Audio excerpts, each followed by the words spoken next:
Senhor nosso Deus, nosso Pai. Nesse momento quero ser grato ao Senhor por mais uma noite que o Senhor nos dá a oportunidade de estarmos aqui para cultuar ao Teu santo nome. Também quero te agradecer, Senhor Deus, por tudo que o Senhor tem feito para conosco durante a semana. Obrigado pelas Tuas bondades para com cada um de nós. E também, Senhor Deus, obrigado pelo dia que tivemos também, debaixo das Tuas mãos, onde nós podemos adorar o Senhor aqui pela manhã. E hoje nós estamos com esse privilégio de estar aqui esta noite para louvar o Teu santo nome e também ouvir a Tua palavra. Eu oro em nome do Senhor Jesus. Amém. Boa noite a todos. Eu convido os irmãos a estar abrindo as suas Bíblias lá no Salmo 93.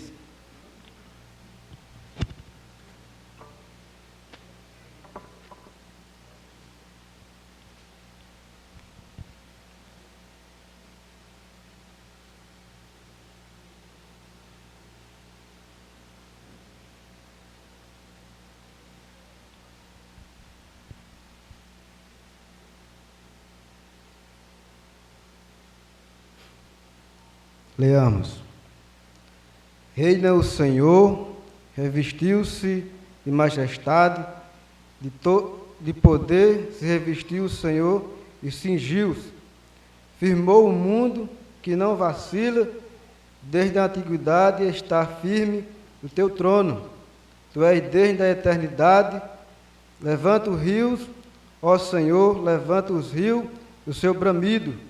Levanta os rios, o seu fragor, mas o Senhor nas alturas é mais poderoso do que o bramido das grandes águas, do que os poderosos vagalhões do mar. Fidelíssimos são os teus testemunhos, a tua casa convém a santidade, Senhor, para todo o sempre. Amém. Nesse momento nós vamos ter 2 cânticos, convido aqui os músicos, o irmão Paulinho, a irmã Vívia.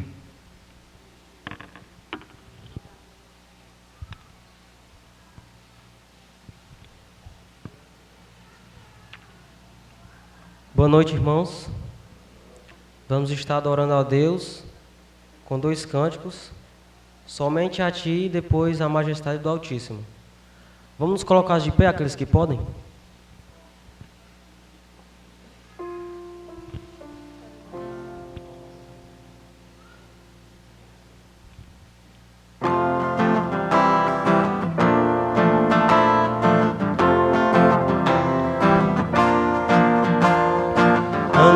Que os montes nascessem e se formasse a terra, de eternidade a eternidade tu és Deus. Todas as coisas criaste com grande sabedoria. As tuas obras proclamam tua glória para sempre, sejas louvado. Tu és eterno e imutável, soberano e incomparável, santo, justo, amoroso, imponente, poderoso, reconhecendo quem Tu és, nos curvamos aos Teus pés e rendemos toda glória, toda honra a Ti, somente a Ti.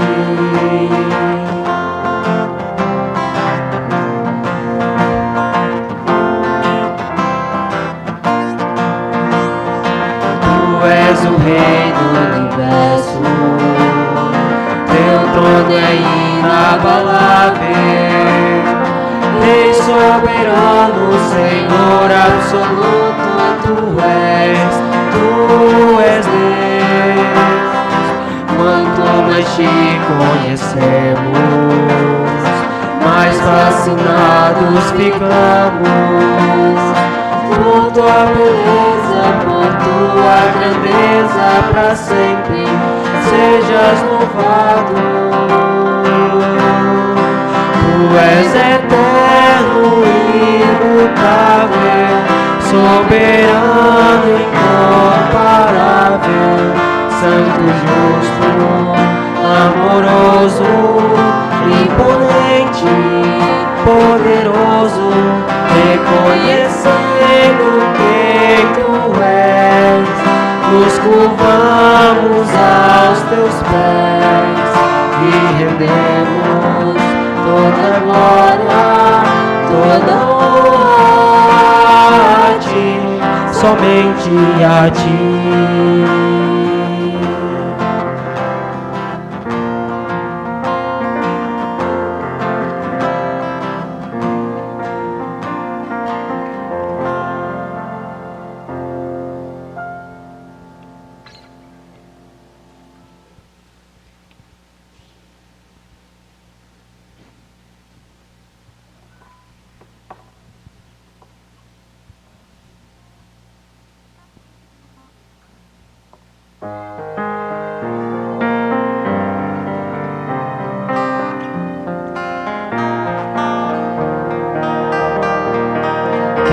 Chegará diante do Senhor, como adorará o pecador. Que atitude, crença e afeição honram ao Senhor da criação. Pois o Senhor Altíssimo é tremendo, é o grande Rei de toda a terra, em seu santo trono rege as nações. Eis a majestade do Altíssimo, celebrai a Deus. No alto e sublime trono celestial, reina Deus em glória e esplendor. Clamam nos céus um coro angelical, Santo, Santo, Santo é o Senhor. Salmodiai com arte e harmonia ao grande Rei de toda a terra, entoai louvores, toda a terra e céus. Eis a majestade do Altíssimo, celebrai a Deus. Amém. Podem sentar.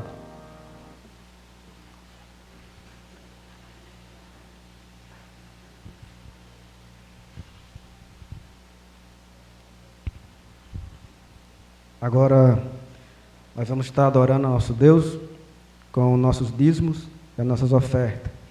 Nós temos a oportunidade nesse momento de estar adorando a Deus com nossos dízimos.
Agora, nesse momento, nós vamos estar ouvindo um relatório missionário com o nosso irmão Saulo.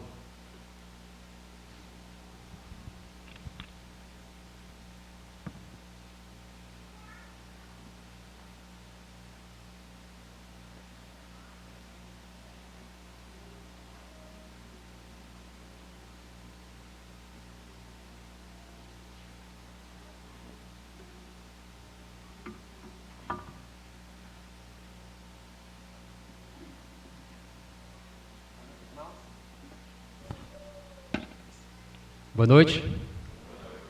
Então, hoje estaremos falando sobre a irmã Josefa Silva. Ela atua ali na cidade de Pombal, na Paraíba. Então, aí a imagem da igreja que está ali localizada naquela cidade ali em Pombal. Aí são reuniões que acontecem aos sábados do Clube Big. Acontece das 15 às 17 horas e ali são adolescentes de 14 a 17 anos que desenvolvem aquele trabalho ali na congregação ali em Pombal. Reunião também com mulheres que acontece ali na igreja. E aí é um culto no sítio chamado Arruda Câmara. Aí é uma família, tem 2 irmãos da igreja que eles vão se batizar. É um casal, o nome dele é Zezinho e Lurdinha. Aí é o casal e os parentes, essa fotografia na casa deles. São 2 irmãos que irão se batizar. E ali volta, por favor. E ali é um culto ao ar livre que também aconteceu ali no sítio Arruda. Pedido de oração. Então, orar pelos casal, Zezinho e Lurdinha, que eles são do sítio Arruda. Eles vão se batizar dia 1º de maio. Eu vou pedir à irmã Raquel que possa orar por esse casal, certo? Zezinho e Lurdinha. Eles querem ser batizados ali no sítio Arruda. Lá tem um açude. Eles não querem ser batizados lá na cidade de Pombal, mas querem ser batizados lá no sítio onde eles moram. O nome deles é Zezinho e Lurdinha.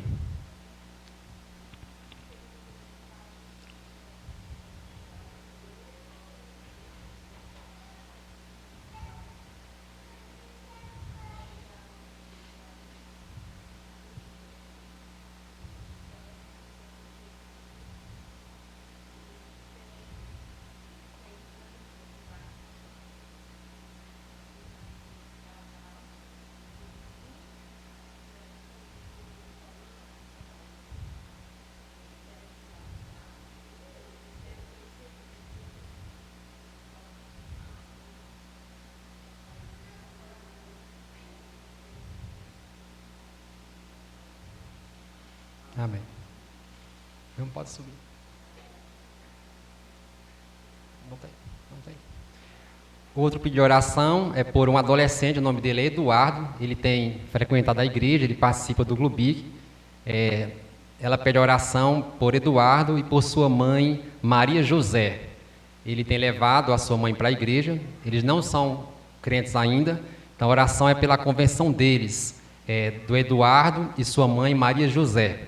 Então, vou pedir à irmã Verinha que possa orar pela mãe, Maria José, e por seu filho, Eduardo, que estão indo à igreja pela conversão deles.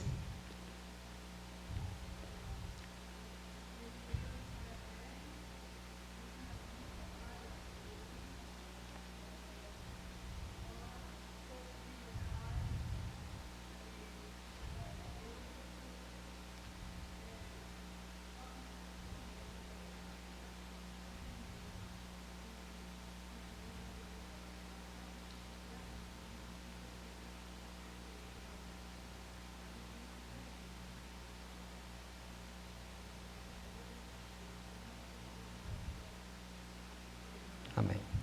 O outro pediu oração pela congregação, orar pela saúde da irmã Josefa. Ela falou que tem sofrido com dificuldades para enxergar. Quando ela sai de casa, ela sente dificuldade por causa da claridade. E ela pede a Deus oração pela saúde dela. Ela pretende fazer uma consulta e que ela venha conseguir a sua saúde. Então, eu vou pedir à irmã Socorro que possa orar pela saúde da irmã Josefa e também pelo trabalho de evangelismo que é feito tanto na cidade como no sítio Arruda. Eles fazem trabalhos de entrega de folhetos, de visitas ali na comunidade.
Amém.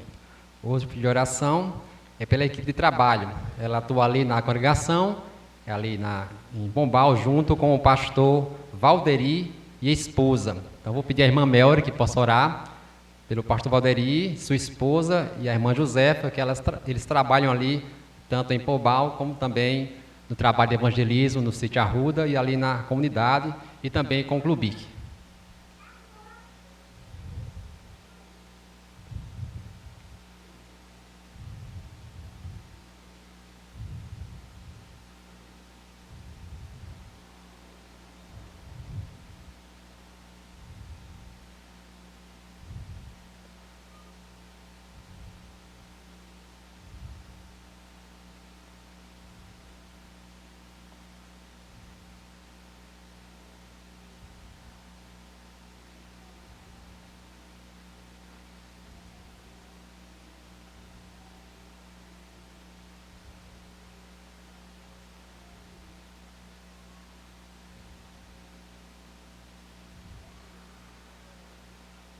Amém.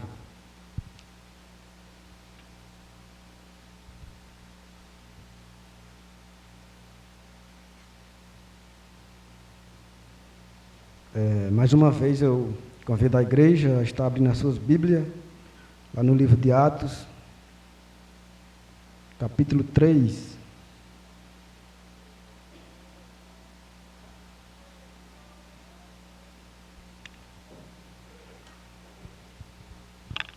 Atos capítulo 3, nós vamos estar lendo do verso 19 até o 21.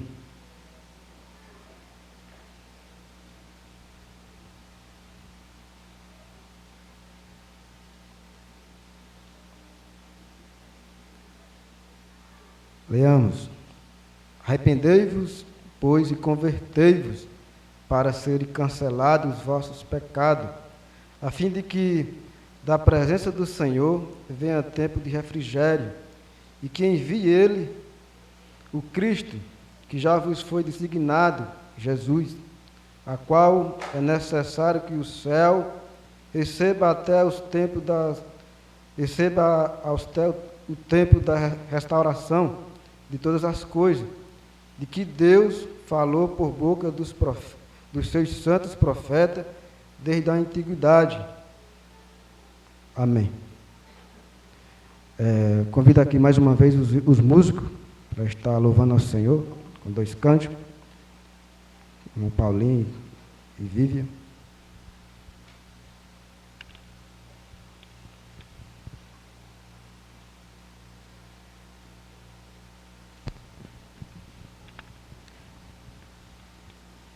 Bendito seja o Deus e Pai, e depois no serviço do meu Rei.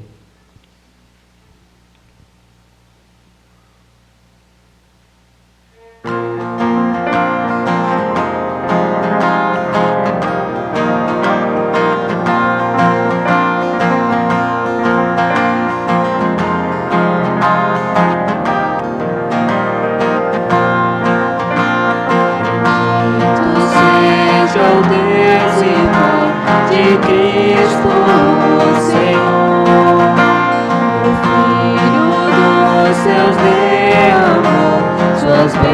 bênção sobre nós.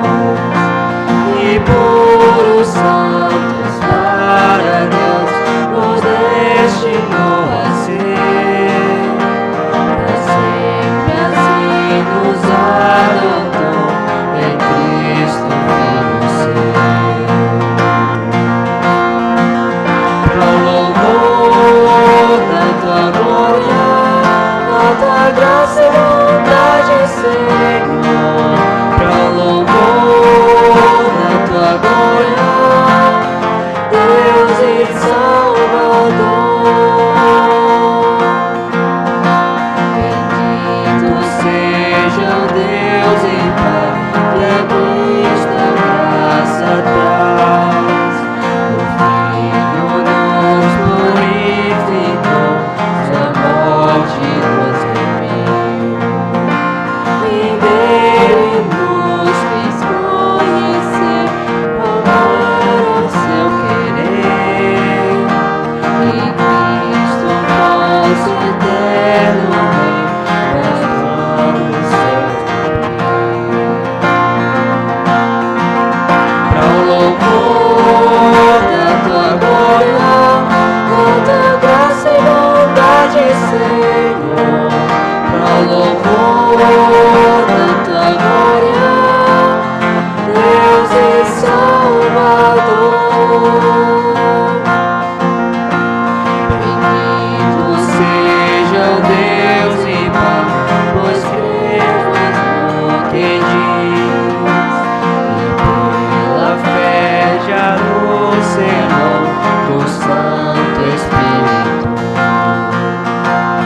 aquele que esperança traz e até a redenção, até louvarmos lá no céu ao Filho no para o louvor da tua glória, da tua graça e bondade, Senhor. Para o louvor da tua glória, Deus e Salvador. Para o louvor da tua glória, da tua graça e bondade, Senhor. Para o louvor da tua glória, Deus e Salvador.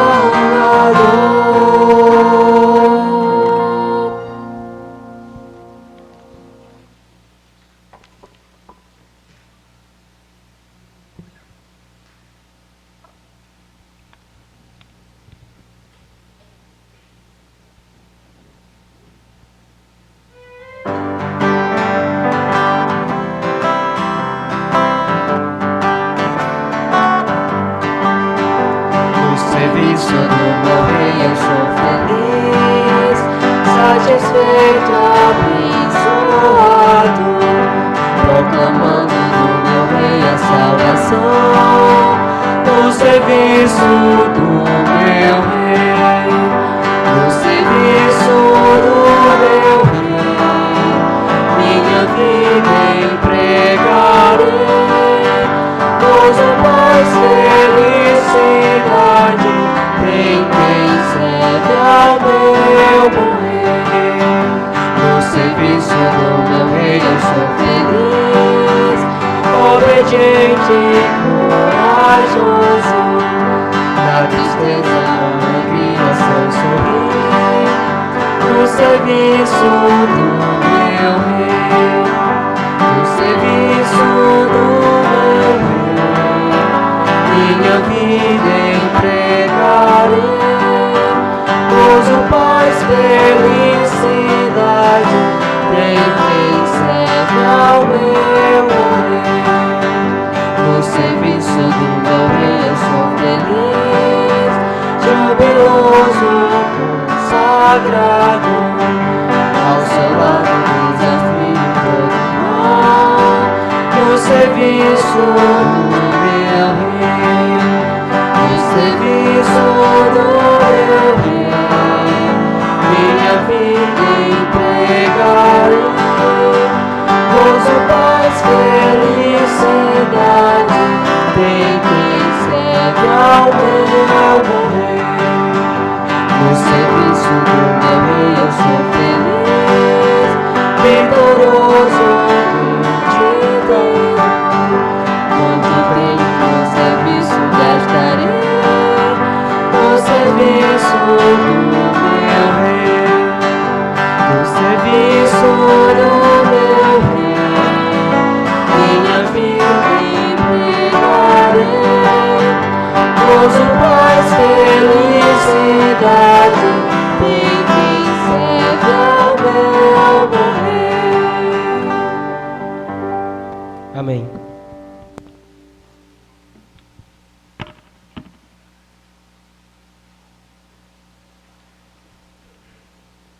Oremos. Senhor nosso Deus, nós já te adoramos por meio dos louvores, por meio dos dízimos. E nesse momento eu quero te pedir pela compreensão, Senhor Deus, pelo entendimento da tua palavra. Agora o Senhor vai falar conosco por meio do teu servo, pastor Lucas. E agora eu te peço que o Senhor nos quebrante nossos corações, que nós sejamos sensíveis à tua palavra, ao entendimento da tua palavra, e nos ajuda, Senhor Deus, a ser reverente, ou reverenciar a tua palavra. Nos ajuda, Senhor Deus, a respeitar aquilo que o Senhor quer falar conosco. Eu falo assim porque muitas vezes nós não reverenciamos a tua palavra, muitas vezes o Senhor está falando conosco e nós estamos dando atenção a outras coisas e não a tua palavra. Então, Senhor Deus, que o Senhor toque nos nossos corações, nos ajude, que o Senhor mexa conosco para que nós possamos ser ou reverenciar a tua palavra, que nós possamos respeitar, Senhor Deus, esse momento onde o Senhor vai falar conosco. Nos ajuda a ter entendimento da tua palavra, dos teus ensinos. E não só entendê-la, mas respeitar e obedecer e querer ser guiado por ela. Eu oro em nome do Senhor Jesus Cristo. Amém. Pastor Lucas.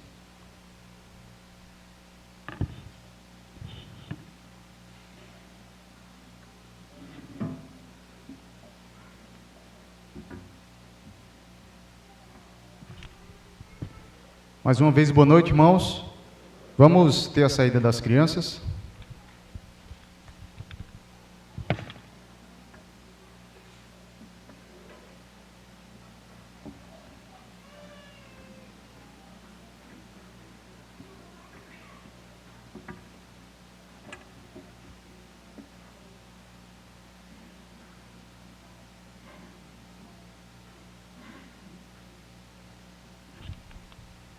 Abra sua Bíblia para Neemias.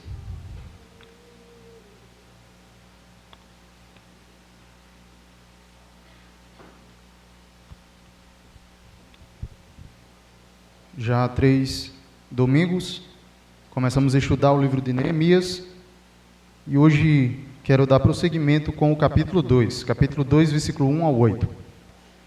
Estaremos pensando nessa noite sobre o chamado e sobre a preparação de Neemias para tão grande empreitada, tão grande obra.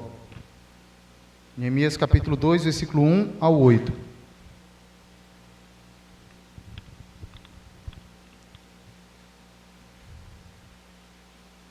Amém? Diz assim a palavra do Senhor. Vamos ler, depois orar.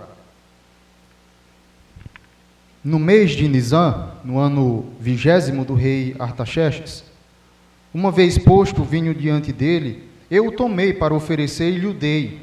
Ora, eu nunca antes estivera triste diante dele. O rei me disse: por que está triste o teu rosto, se não estás doente? Tem de ser tristeza do coração. Então temi sobremaneira. E lhe respondi: viva o rei para sempre. Como não me estaria triste o rosto, se a cidade onde estão os sepulcros de meus pais está assolada e tem as portas consumidas pelo fogo? Disse-me o rei: que me pedes agora? Então orei ao Deus dos céus e disse ao rei: se é do teu agrado, ou se é do agrado do rei, E se o teu servo acha mercê em tua presença, peço-te que me envies a ajudar a cidade dos sepulcros dos meus pais, para que eu a reedifique. Então o rei, estando a rainha assentado junto dele, me disse: quanto durará a tua ausência? Quando voltarás? Aprove ao rei enviar-me, e marquei certo prazo. E ainda disse ao rei: se ao rei parece bem, deem-se-me cartas para os governadores da além do Eufrates, para que me permitas passar e entrar em Judá. Como também cartas para Asaf, guarda das matas do rei, para que me dê madeira para as vigas das portas da cidadela do templo, para os muros da cidade e para a casa em que deveis alojar-me. E o rei mas deu, porque a boa mão do Senhor, ou do meu Deus, era comigo. Vamos orar. Eterno e bondoso Deus, nós tantas e tantas vezes não reconhecemos, mas constantemente a tua boa mão é conosco.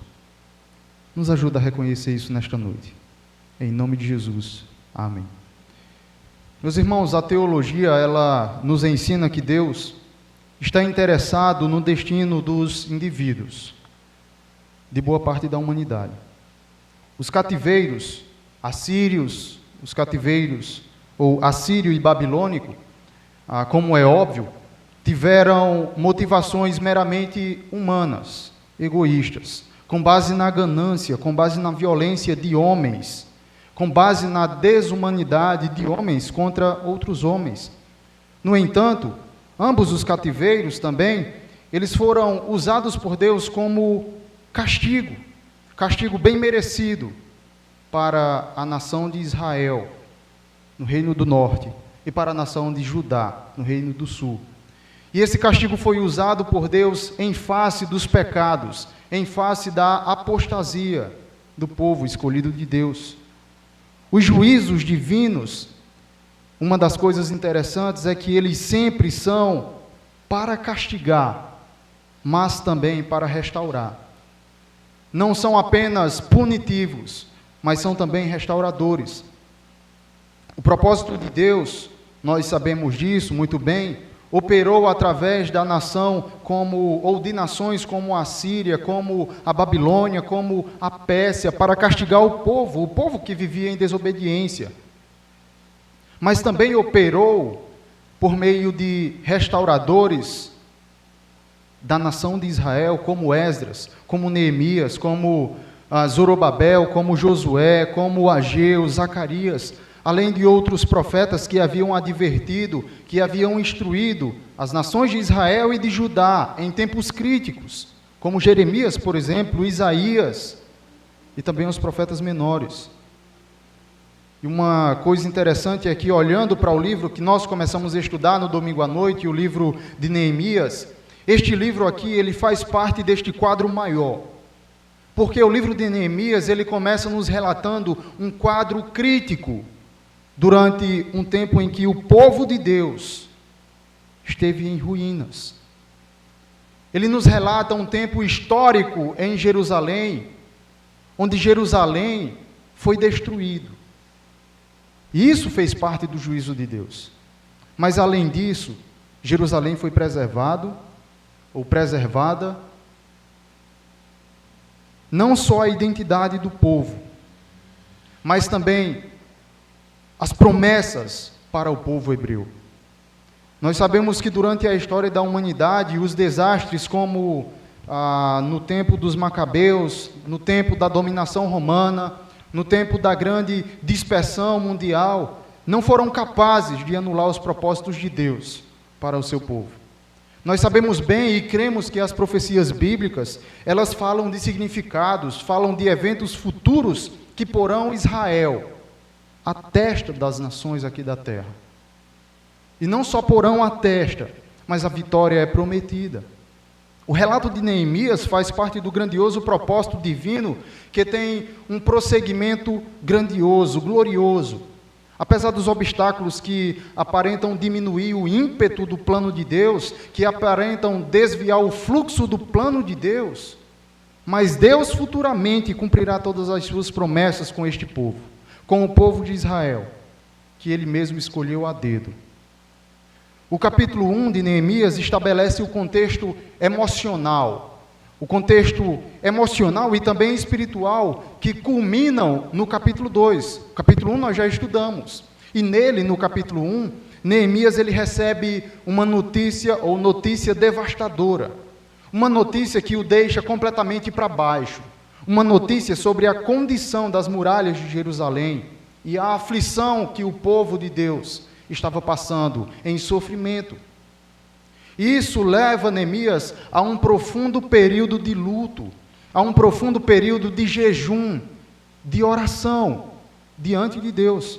E ao longo desse tempo nós vemos no capítulo 1 que Neemias ele reconhece os pecados tanto dele quanto do povo e clama a Deus pedindo perdão, clama a Deus clamando ou pedindo misericórdia. Uma das coisas interessantes em Neemias é que ele se identifica com a culpa coletiva de Israel e ele busca o favor divino para intervir na situação de Jerusalém, que no cenário do livro, tanto Esdras quanto Neemias, era algo devastador. Dessa forma, meus irmãos, só lembrando aqui para todos nós pegarmos o contexto, o capítulo 1 prepara um terreno espiritual e emocional para o que acontece no capítulo 2. No capítulo 2, a carga emocional e espiritual que Neemias carrega ao longo do seu tempo de oração, ao longo do seu tempo de jejum, se reflete na atitude perante o rei Artaxerxes. E é interessante como nós lemos o texto já, depois vou explicar, mas quando o rei percebe a tristeza de Neemias, ele questiona Neemias sobre o que estava acontecendo, permitindo assim que Neemias ele compartilhasse o seu fardo que ele carregava no seu coração, um fardo pesado a respeito das ruínas, da destruição que Jerusalém estava enfrentando. Portanto, o capítulo 2, que nós vamos estudar hoje, começar a estudar pelo menos, é o desdobramento do profundo senso de responsabilidade, é o desdobramento do profundo senso de intercessão, de compromisso espiritual que são estabelecidos desde o capítulo 1. Neemias ele passa de um estado de angústia e busca espiritual para um estado de ação concreta em direção da reconstrução, da restauração de Jerusalém, impulsionado por oração e pela intervenção divina. Então, tendo entendido esta conexão do capítulo 1 com o capítulo 2, tudo que é dito no capítulo 1 culmina no capítulo 2, eu quero levar os irmãos nesta noite a pensarem no chamado de Deus e na preparação de Neemias para ir a Jerusalém com um grande fardo, com uma grande responsabilidade de transformar, de reedificar, de reconstruir a vida daquele povo. Um povo que estava em ruínas, física e espiritual. Então, gostaria de pensar somente nisto nessa noite. Não vou dividir este texto em 3 partes, mas quero pensar em conjunto sobre o chamado de Neemias e a preparação dele para abraçar a obra que Deus havia destinado a ele.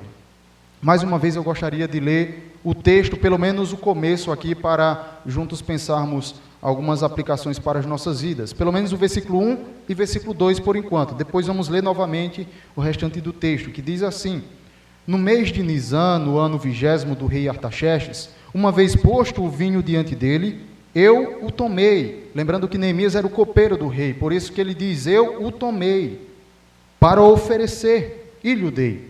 Ora, eu nunca antes estivera triste diante dele. Versículo 2, o rei me disse, por que está triste o teu rosto, se não estás doente? Tem de ser tristeza de coração. Então temi sobremaneira. Lendo esses 2 versículos e pensando especialmente no momento, no versículo 1, eu gostaria de tecer aqui alguns comentários acerca do que o versículo 1 fala no seu começo. Perceba comigo, irmãos, que Neemias ele menciona algo interessante aqui, o mês de Nisan. E pensando nisso, eu preciso informar para os irmãos que o capítulo 1, se vocês lembram comigo, é falado em um mês de Quisleu. Volte aí para o capítulo 1 e veja o que o versículo 1 diz do capítulo 1. As palavras de Neemias, filho de Acalias, no mês de Quisleu, certo? Então, o capítulo 1 menciona um chamado mês Quisleu. E, meus irmãos, no capítulo 1, nós temos esse mês Quisleu, e no capítulo 2, nós temos o mês de Nisan. Nisan era o nome dado para a tradução Abib, e Abib é o primeiro mês do ano judeu, que corresponde aproximadamente, no nosso calendário, março ou abril. E entre estes 2 meses, entre esses 2 períodos de tempo, existiam pelo menos 4 meses de duração, de diferença. Ou seja, entre o mês de Quisleu e o mês de Nisan, passaram-se pelo menos 4 meses. O capítulo 1 narra um acontecimento e 4 meses depois, certo? 4 meses depois, o capítulo 2, ele dá continuidade com o desfecho do que aconteceu no capítulo 1. O capítulo 1 é narrado, é escrito, e 4 meses depois, no mês de Nisan, quando já se passaram 4 meses, acontece o que nós temos relatado aqui no capítulo 2. E o que é que o capítulo 1 narra? O capítulo 1, ele narra a notícia que Neemias recebe sobre como Jerusalém está completamente destruída. E nós podemos ver nas pregações passadas que essa notícia deixa Neemias completamente triste. Isso faz com que Neemias ele fique completamente humilhado e arrependido e triste. E por que é que eu estou passando essa informação para os irmãos? Porque existem detalhes no texto do capítulo 2 que podem fazer com que pensemos o seguinte: já que Neemias recebeu essa notícia 4 meses antes, lá no mês de Quisleu, como é que esse rei ainda não tinha percebido que ele estava triste? 4 meses depois, quando chega o mês de Nisan, aí sim é que o rei percebe. Como é que isso acontece? Por que é que o rei ele não tinha percebido ainda, o rei Artaxerxes não tinha percebido ainda a tristeza de Neemias, uma vez que já se passaram 4 meses da notícia? E aqui nós temos uma explicação histórica e lógica, porque muitos comentaristas, usando aqui do que eles falam, principalmente o Adam Clarke, um teólogo britânico, eles sugerem que os reis da Pérsia, como nós temos o exemplo aqui do Artaxerxes, eles estavam acostumados a ter diversos copeiros, pessoas que trabalhavam para eles, nas copas. Talvez a cada trimestre do ano, um copeiro assumia um cargo. Isso pode explicar aqui porque a tristeza de Neemias não foi detectada pelo rei 4 meses antes, quando a notícia sobre Jerusalém chegou. Mas o rei Artaxerxes, o fato que nós vemos aqui é que ele percebe algo que nunca tinha percebido. O versículo 2 nós já lemos aí. O rei Artaxerxes, ele percebe, depois de tantos anos de trabalho, algo que ele nunca tinha percebido enquanto Neemias trabalhava ali na corte do rei. Certo? Outra explicação aqui, que faz parte da história, é que ele diz aí que no momento de colocar o vinho para o rei, primeiro ele toma. Isso era um costume da época. Por quê? Porque se alguém, porventura, tivesse colocado veneno ali, ou alguma substância que levaria o rei a morrer, quem morreria não era o rei, mas era o copeiro. O copeiro tinha o emprego justamente para isso. Quando o vinho era colocado, primeiro quem tomava? O copeiro. Se aquele vinho ali estivesse a intenção de prejudicar o rei, o maior de todos, o que tinha todo o poder na época, ele não ia tomar, porque já sabia, com a morte ou com a doença que vinha sobre o copeiro, se aquele vinho estivesse envenenado. É por isso que Neemias também menciona isso. Mas não quero chamar sua atenção para isso, apenas contando aqui algo que o texto nos conta. Mas nós vemos aí que Neemias, trabalhando na corte do rei, o rei percebe algo que ele nunca havia percebido. Ele percebe uma tristeza profunda, uma tristeza visível, uma tristeza que realmente dilacerava a alma de Neemias. Sendo assim, meus irmãos, é a partir dessa tristeza que eu quero comentar sobre este chamado que Neemias recebe de Deus. Porque Neemias, aqui no texto lido, ele recebe uma carga em seu coração. Uma carga para a reconstrução de Jerusalém. Quando me refiro a uma carga, eu estou falando de uma grande responsabilidade. Eu estou falando de uma grande missão que só Neemias poderia cumprir. Neemias, um líder judeu que viveu durante o período, como nós vimos nas mensagens introdutórias, período exílico, babilônico, ele foi agraciado com uma carga pesada, com uma responsabilidade gritante, gigantesca no seu coração, para voltar a Jerusalém e reconstruir os muros de Jerusalém. E no capítulo 2 de Neemias, texto que estamos estudando, nós podemos ver como foi que esta responsabilidade, como foi que esta missão, ela se manifestou e foi realizada. Inicialmente, os irmãos, se perceberem comigo, Neemias, como já expliquei, ele serve como copeiro do rei Artaxerxes, o que coloca Neemias em uma posição privilegiada, uma posição que muitos queriam ter ali na corte persa.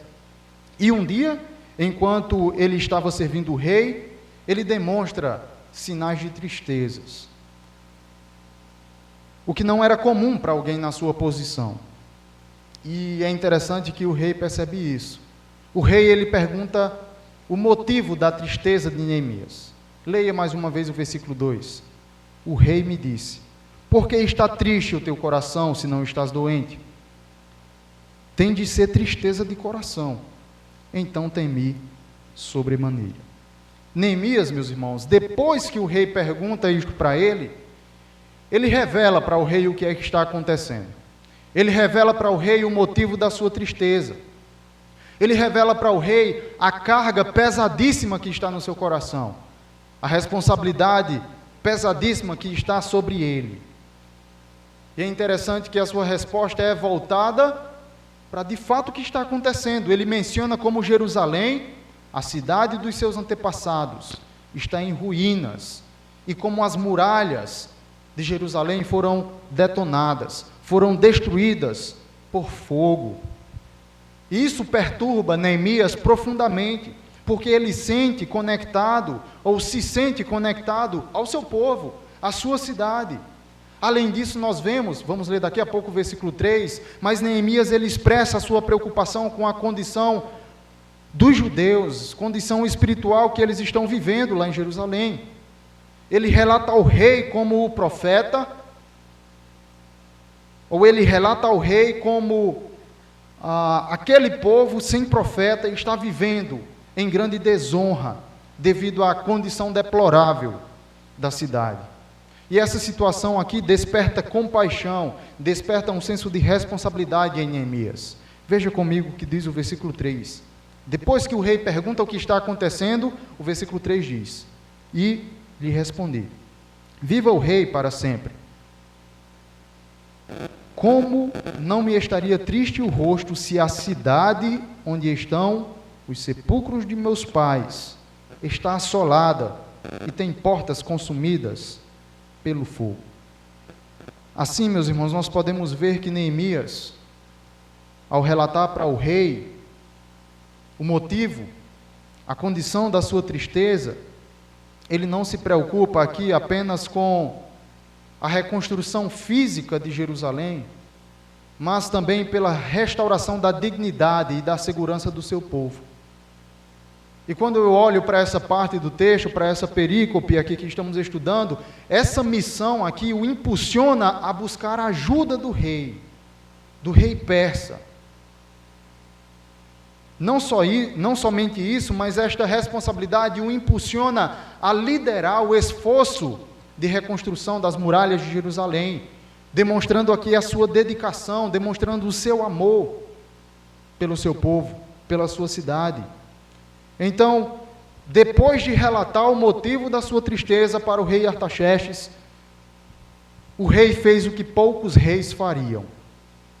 Raramente um rei agiria como o rei Artaxerxes agiu.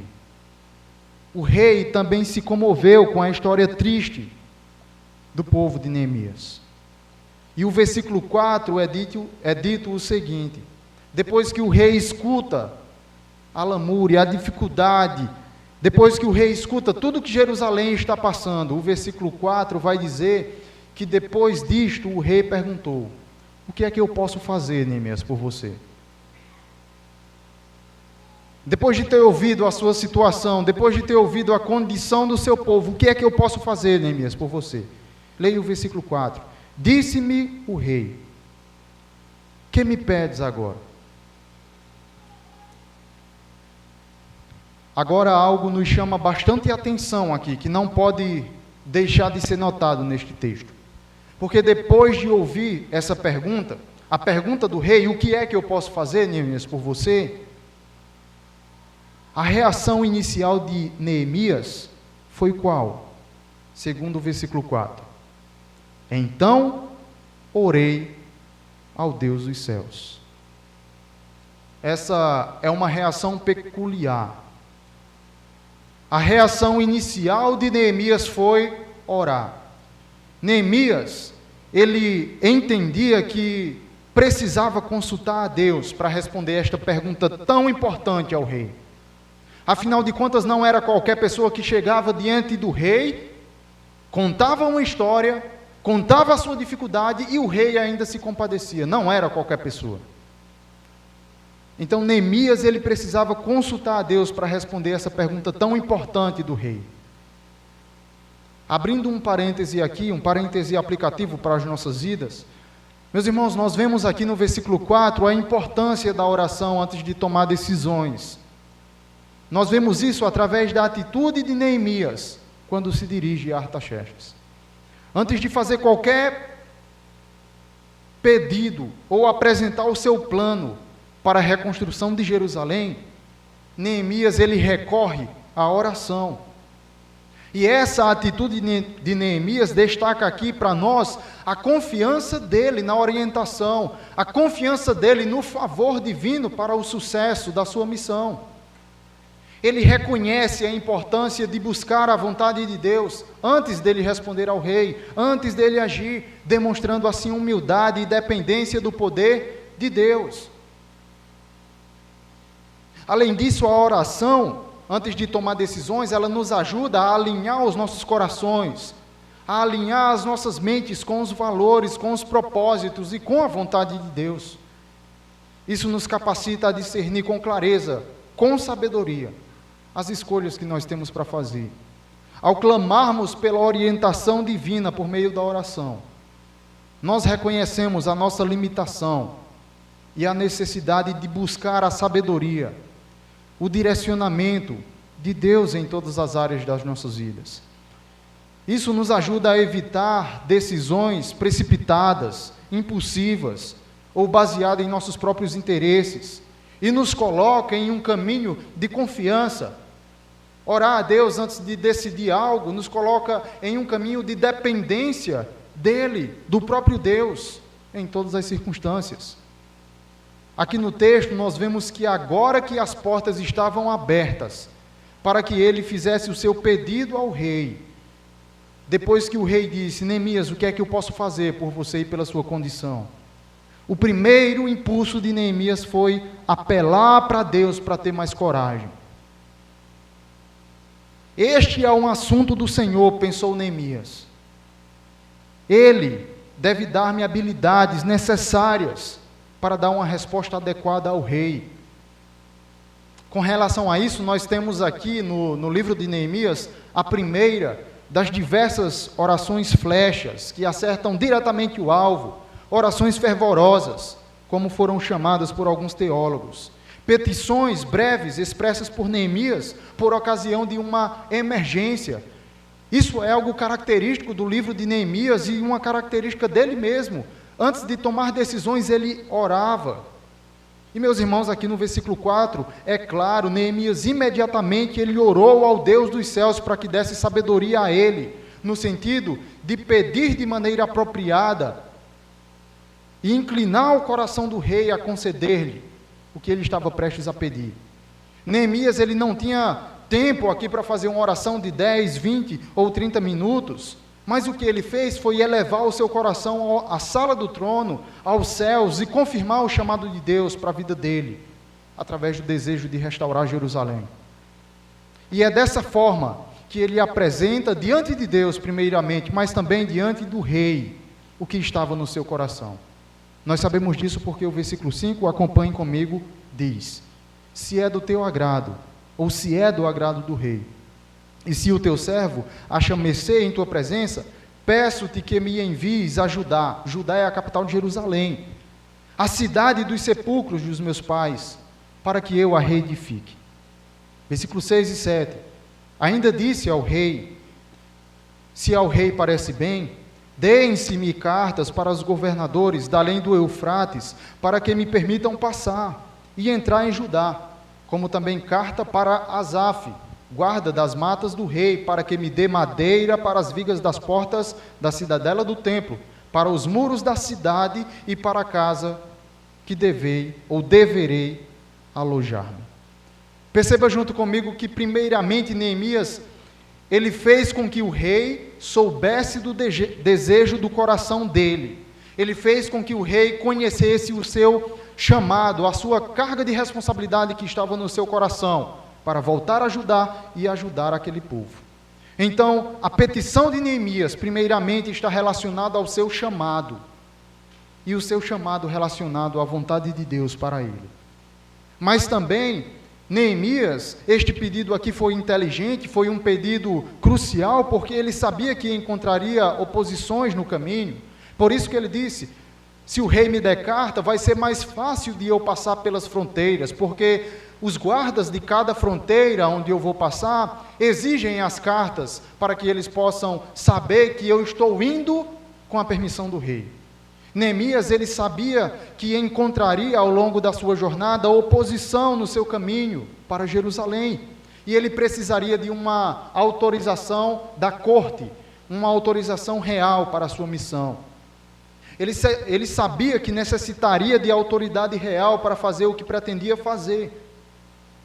E para esse propósito, cartas do rei serviriam muito bem.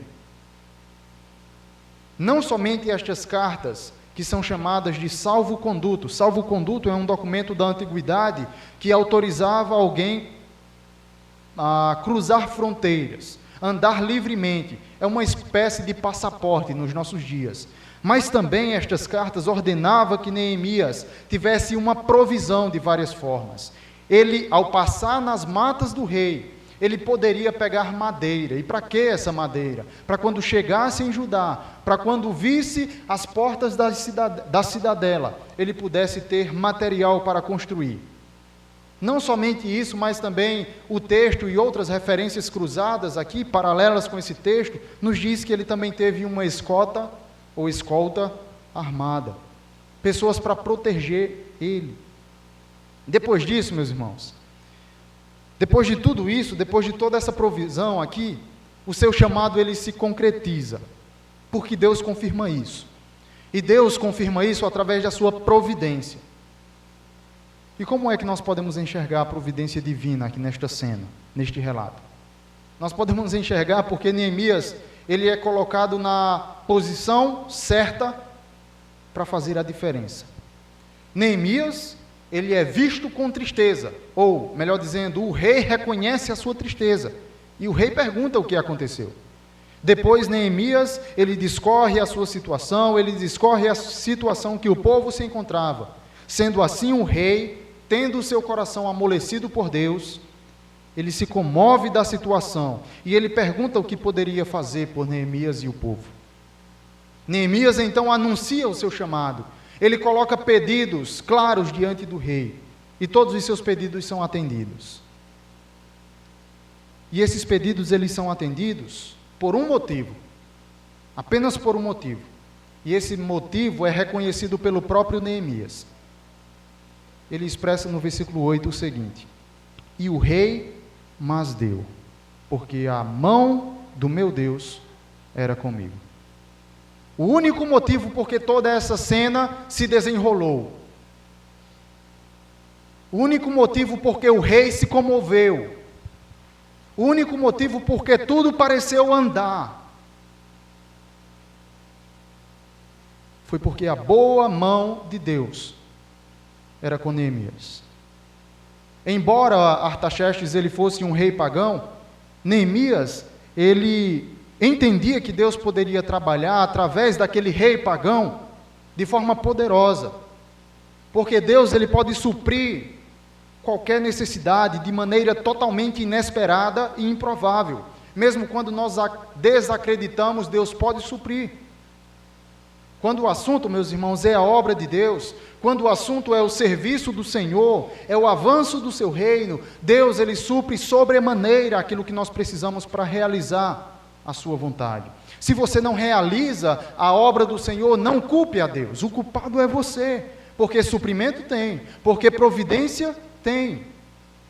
O que falta é cumprirmos a vontade de Deus. Eu digo isso porque eu entendo que crentes piedosos observam a mão de Deus, a sua boa mão, em todos os acontecimentos que lhes são favoráveis. E sabe por que eu afirmo isso? Porque nós gostamos de não reconhecer aquilo que nós temos. Quando as coisas elas são favoráveis, muitas vezes a primeira pessoa que nós esquecemos é aquele que nos deu essas coisas, que nos deu tais coisas. O povo de Israel, por exemplo, quando tinha o maná todos os dias, uma pessoa que muito provavelmente passar 10 dias no deserto, tende a morrer, tende a desfalecer. O povo de Israel passou 40 anos e todos os dias Deus supria aquele povo com o maná. Todos os dias Deus estava ali com o maná e alimentava uma multidão e supria a necessidade da multidão.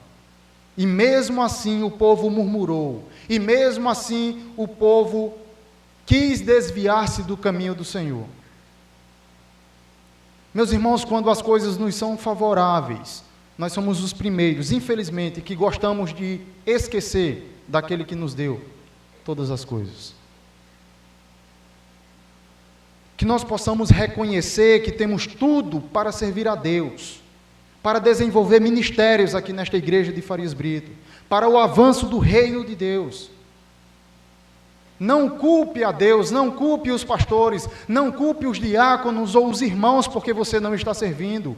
O culpado é você, porque você tem suprimento para isso. Porque você tem a responsabilidade de exercer o seu ministério aqui para o corpo de Cristo, ou no corpo de Cristo, fazendo com que o reino avance.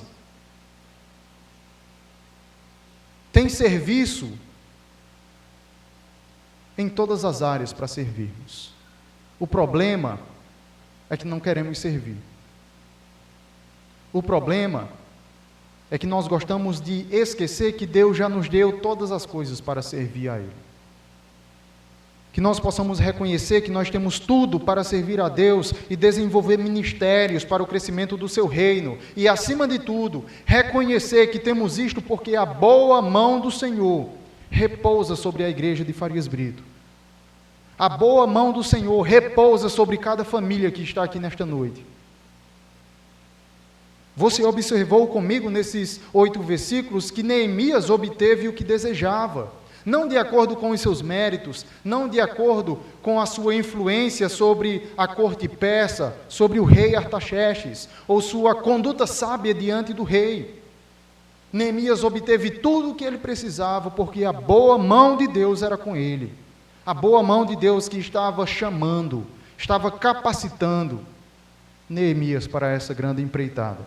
Empreitada grandiosa, que nós vamos ver nas próximas pregações. Mas antes de concluirmos, quero encerrar esta pregação com 3 aplicações para as nossas vidas. A primeira delas é que nós precisamos ter dependência de Deus na nossa tomada de decisões. Nós precisamos consultar a Deus antes de tomarmos decisões. Neemias, ele nos ensina a importância de confiar em Deus antes de tomar decisões importantes. A sua atitude de buscar a orientação divina através da oração, antes de agir, ou antes de se dirigir ao rei com uma resposta, demonstra aqui a necessidade de buscar a vontade de Deus em todas as nossas ações, em todas as nossas atitudes. O nosso maior problema é que nós agimos muitas vezes por impulso. Nós não queremos muitas vezes, sendo sinceros, saber a opinião de Deus. O que importa é que, mesmo que seja a força, o seu pedido que você tem para fazer, seja feito. E quando dá errado, você aponta o dedo para os outros. Você aponta o dedo para Deus. Mas quando você volta o seu pensamento para o início, talvez você lembre, eu orei a Deus. Nós precisamos ter dependência de Deus na tomada de decisões. Primeira aplicação. Segunda aplicação é que nós precisamos exercer uma liderança afetuosa e solidária. Nós precisamos exercer uma liderança afetuosa e solidária. E aqui eu incluo pastores, diáconos e todos vocês. Neemias, ele mostra, ou se mostra ser um líder afetuoso, um líder solidário, um líder empático, que pode fazer a diferença. A sua preocupação genuína não era com o seu bem-estar. Ele teve empatia suficiente para olhar para o seu povo que estava em outra fronteira. E assim obedeceu o chamado de Deus para a reconstrução dos muros de Jerusalém. E isso, meus irmãos, destaca aqui para nós a importância de líderes que se importam verdadeiramente com aqueles que ele cuida. Isto se aplica aqui no cuidado pastoral, no cuidado seu com a sua família, no cuidado na vida de irmãos, uns para com os outros, vidas em vidas. Cada um de nós precisamos exercer uma liderança afetuosa e solidária. Segunda aplicação. E a terceira e última aplicação é que nós precisamos confiar na providência divina. Deus proveu o maná, e o povo esqueceu disso, e o povo murmurou. Deus, ele tem suprido e tem provido para nós tantas e tantas coisas, nos seus mínimos detalhes, mas muitas vezes nós murmuramos. O que vemos é que, apesar das circunstâncias desafiadoras e do temor inicial que Neemias teve ao se apresentar ao rei, Deus, na sua soberania, ele agiu soberanamente. Ele tocou o coração do rei Artaxerxes para que ele pudesse conceder o favor a Neemias. Isso nos lembra que quando nós confiamos em Deus e nós seguimos os seus caminhos, meus irmãos, Ele pode abrir portas e capacitar muito mais do que nós imaginamos, pessoas para realizar a sua vontade. A providência de Deus, ela não age apenas no aspecto de você receber um chamado para ir para a África, para ir para um campo missionário, realizar uma missão. Não. A providência de Deus, ela age também na sua rotina, em cada hora do seu dia, na sua vida diária, nas suas conversas com os seus amigos de trabalho. Deus, ele pode comover, Deus, ele pode abrir o coração dos seus amigos para que a palavra habite no coração deles. Essa providência grandiosa, a mesma providência que supriu as necessidades de Neemias, ela continua suprindo as nossas necessidades. E que nós olhemos, ou possamos olhar para essa providência e dizer, eu enxergo esta providência para realizar a obra, porque a boa mão do Senhor, porque a boa mão de Deus é comigo. E eu encerro contando para você a maior providência de todas. Neemias tinha um chamado de reconstruir, mas quero falar do Salvador. O Salvador que derrubou uma barreira. Neemias precisava reconstruir muros. Meus irmãos, o nosso Salvador, a primeira coisa que ele fez nos dando a salvação foi derrubar um muro. O muro que nos separava do Senhor. A barreira da inimizade. A barreira que nos distanciava de Deus. E como Paulo vai dizer em 2 Coríntios capítulo 5, versículo 21, 18 ao 21, o Senhor com o seu ministério, Ele nos reconcilia com Deus. Ele derruba uma barreira. Neemias constrói, mas o Senhor Jesus Cristo, Ele derruba um muro para que nós possamos nos achegar ao Pai, para que nós possamos ter a salvação.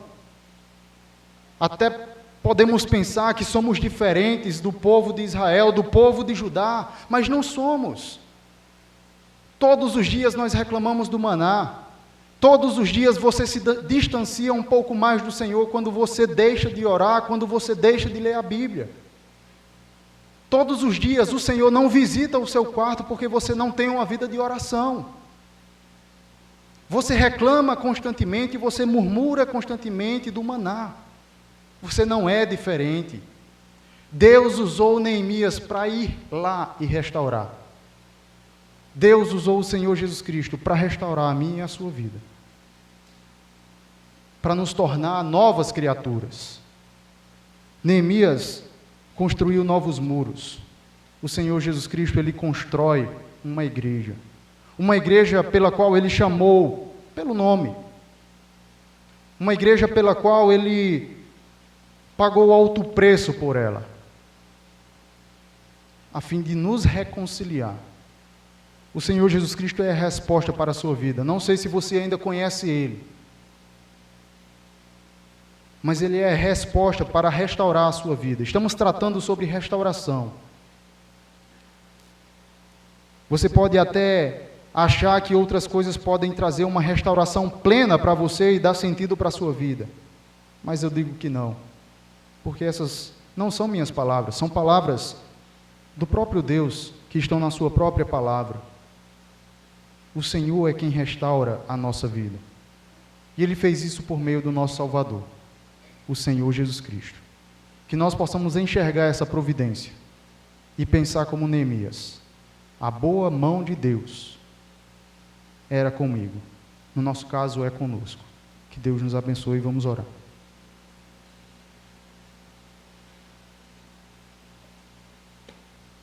Soberano, Altíssimo Deus, muito obrigado, Senhor, pelo privilégio de nesta noite a Tua igreja aqui estar junta para entregar diante do Senhor esta adoração como fizemos durante este culto, com os cânticos, com o que saiu da nossa boca, com o que também ouvimos através da Tua pregação.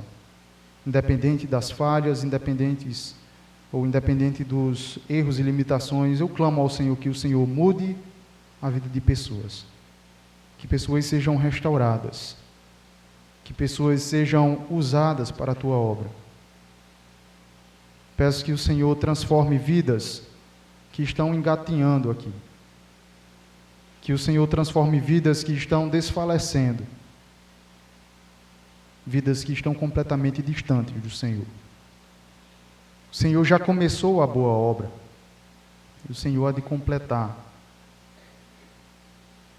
Fortifica a nossa fé, fortifica a nossa construção espiritual para juntos, a cada dia, assentarmos um tijolo a mais na nossa santificação.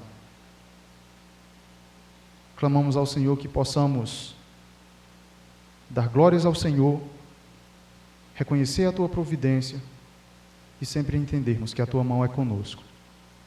Nós oramos em nome de Jesus Cristo. Amém. Os irmãos, estamos encerrados, lembrando da reunião com os irmãos que desejam se batizar, certo? Vocês podem...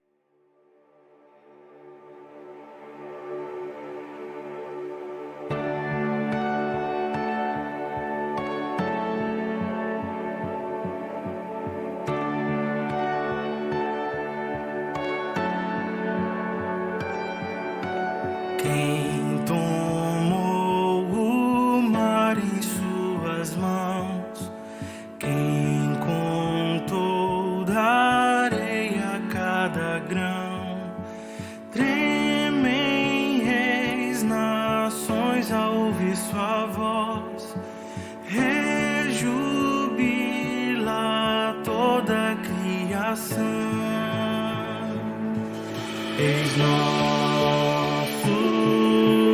Deus no trono a reinar, vinde e adoremos. Eis nosso Rei, incomparável